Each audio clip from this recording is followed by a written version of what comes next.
ეს სოფელი მეძავია, რომელიც მისი სილამაზის გამო მასზე გულის თქმით მომზირალს თავს შეაყვარებს. ანუ მაცდუნებელია. გასაგებია ხო რა სიმბოლოებია? ცდუნების სიმბოლო, ცდუნების უნარი აქვს. და ჩვენ ხო ვიცით ეს. ჩვენ ხო ძალიან კარგად ვიცით ეს, როგორი მაცდუნებელია ამა სოფლის სიკეთეები, ხო?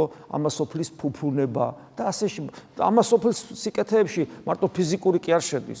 აი პატივმოყვარეობა, ესეც საკუთარი სიმართლის გატანა, საკუთარი ნიჭიერებების რეალიზება და მისით ტკბობა, გესმით? საკუთარი სახელის განდიდება, პედესტალზე დგომა, აპლოდისმენტების მიღება, ეს ამა სოფლის სულია ყველაფერი და ის გატკბობს, გაცდუნებს და გულის თქმით უმზერ, თავს შეგაყვარებს და რატომ არის ეს საშიში? შენ თუ ეს სოფელი შეიყვარე, გარდაცვალება არ მოგინდება და უკვე თვითონ ეს ფაქტი ისეთი ცუდი რამეა, იმიტომ რომ გარდაცვალების დრო რომ მოვა, შენი მზერა წინ კი არ იქნება ქრისტესკენ, ანუ გარდაცვალების იქეთ, არამედ ისევ უკან იქნება ლოთის სოვლებით, გახსოვთ უკან რო იყურება და მარილის სვეტად იქცევა. მარილის სვეტი ამ შემთხვევაში ის მართლა მოხდა, მაგრამ სიმბოლოა გულქვაობისა, უსიცოცხლობისა. სიცოცხლე აღარ იქნება შენში. იმიტომ რომ სიცოცხლეა წინ გარდაცვალების იქეთ